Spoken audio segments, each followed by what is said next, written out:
BLACKSBURG, VI. The 2017 North Carolina Tar Heels football season, which began with hope before quickly taking a demoralizing turn toward injury and defeat-riddled despair, died on Saturday. It was 49 days old. The exact time of death was not known, though it occurred at some point, likely during the second quarter, during the Tar Heels' 59-7 defeat against Virginia Tech at Lane Stadium. Though it was relatively young, not even 2 full months old, the ailing season had been in especially poor health. UNC sought to rescue its season and possibly extend its life with a scheduled trip to the mountains of southwestern Virginia. That had once been the site, after all, of a close relative's triumph. The Tar Heels' 2015 season is still remembered for the Coastal Division-clinching overtime victory at Virginia Tech. On Saturday, though, that long-ago victory, which UNC celebrated with memorable jubilation, was but a distant memory. In the same room where those Tar Heels gathered to rave about what that particular season had delivered them, these Tar Heels gathered to mourn their worst loss in Larry Fedora's 6 seasons as head coach.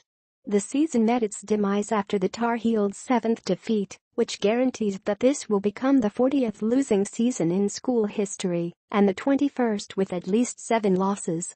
A postseason game is all but out of the question now, barring a bizarre turn of events. Fedora, who is most responsible for maintaining faith in the life of a season, both from his players and the public, appeared too stunned to be distraught. He refused to acknowledge that the season has been lost, despite evidence to the contrary. "I've got to do a better job of coaching," he said, repeating a familiar refrain.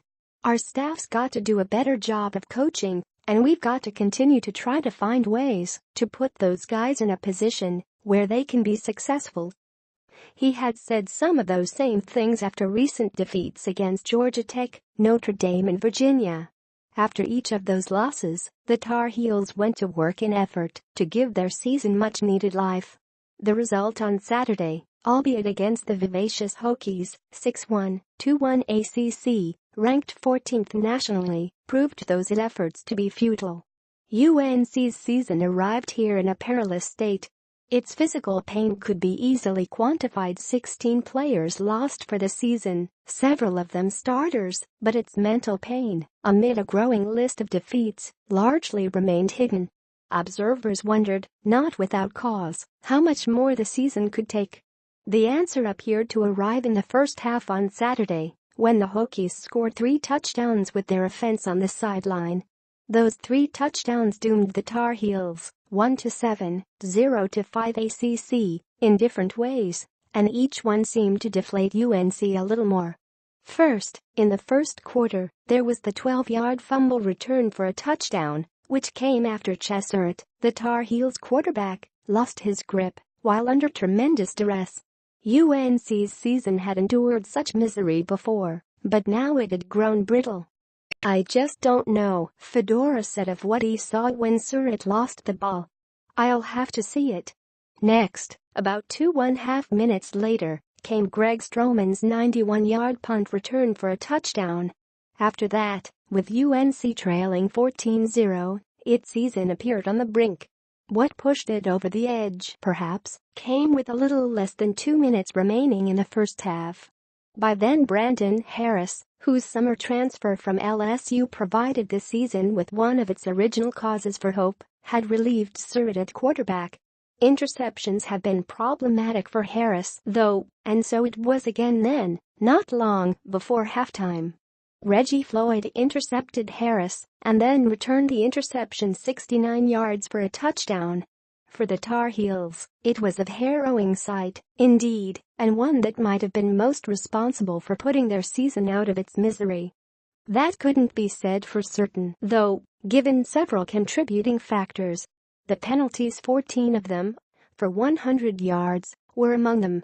UNC entered Saturday among the most penalized teams in the country, and then showed why. The offensive woes contributed to the downfall too. The offense usually thrived in Fedora's first 5 seasons, and usually helped the Tar Heels overcome other maladies.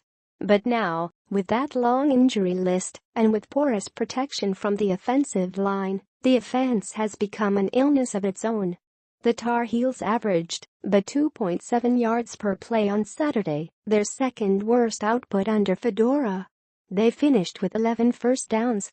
They didn't score until early in the fourth quarter, with the final result, along with the fate of the season, already decided. Amid the loss, both of the game and of the hope of accomplishing their greater goals, Fedora on Saturday tried to preach to his players the importance of remaining together. Some sounded mournful afterward, yet they are trying to comfort each other. "We're really just trying to stick together as a family," Surd said. "That's the only thing," Fedora's preaching to us. "Times are tough right now, but we're going to eventually turn it around, and we've just got to keep believing, keep fighting." MJ Stewart, a senior cornerback, praised the effort, at least. He didn't detect that his teammates had lost faith, even if they've lost their season. "They were trying," he said, "even when all seemed lost on Saturday." Stewart afterward was one of several players who spoke of playing for pride during the next month, their primary goals long out of reach. "It just felt like one of those days," Stewart said. "The ball didn't bounce our way today. At all. It felt like it was a one-sided game. But the guys, they fought the whole game. Never hung their heads. So that's all I can ask for. The effort's always there. It's just execution." What, then, of the execution that allowed UNC's season to endure this kind of fate? Afterward, Fedora considered what needed to change beyond the lost hope for their season. It didn't sound as though he planned any significant changes. "You do the same thing you do every week," he said. "You don't change. I mean, you've got a sound philosophy that you believe in, and you continue to work, and you work hard, and you keep getting your kids to continue to believe, and you just keep moving. That's all you do." The Tar Heels' 2017 season is survived by a 10-game losing streak against major conference opponents.